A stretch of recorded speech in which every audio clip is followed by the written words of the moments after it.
Les informations pour ce mardi 8 mars. Bonsoir et bonne fête à toutes les femmes. Célébrons la femme séchelloise. Tel est le thème choisi par le département de la famille pour commémorer la Journée internationale des femmes ce 8 mars. Pour célébrer cet événement, ce département a organisé une activité à l'hôtel Savoy ce matin où les invités d'honneur étaient le président de la République et la première dame Linda Ramkalawan. Étaient également présents à cette activité d'éminentes séchelloises ainsi que d'autres femmes s'étant fait remarquer dans la pratique de métiers et professions traditionnellement exercés par les hommes.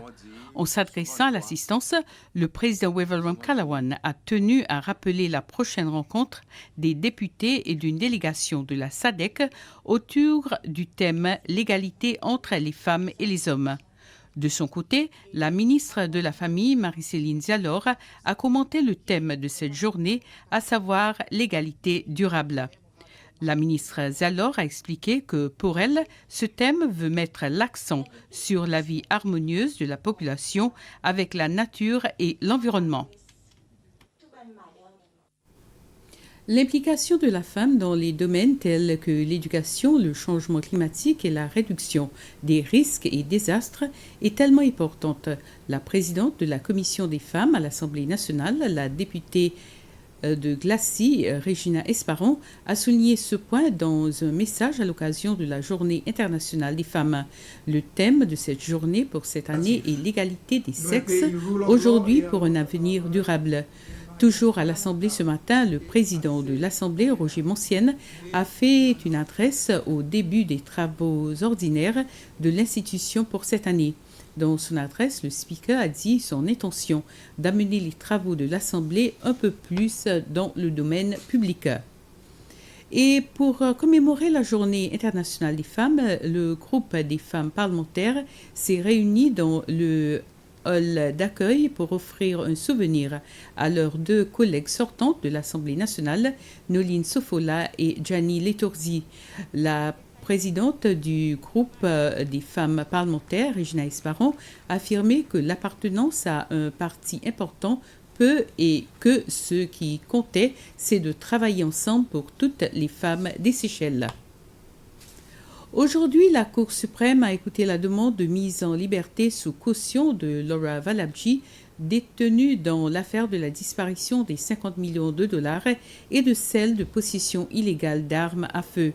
Et l'accusation a fait l'objection à cette demande de mise en liberté sous caution pour les deux cas.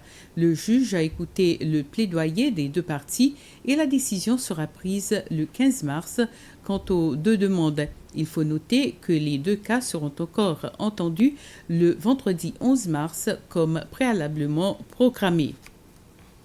Accélérer les réformes des services sociaux d'assistance, évaluer les différentes mesures déjà prises, notamment en relation au fonds des pensions et la possibilité d'augmentation des salaires, tels sont les efforts déployés par le gouvernement pour contrecarrer les effets négatifs potentiels de la guerre en Ukraine.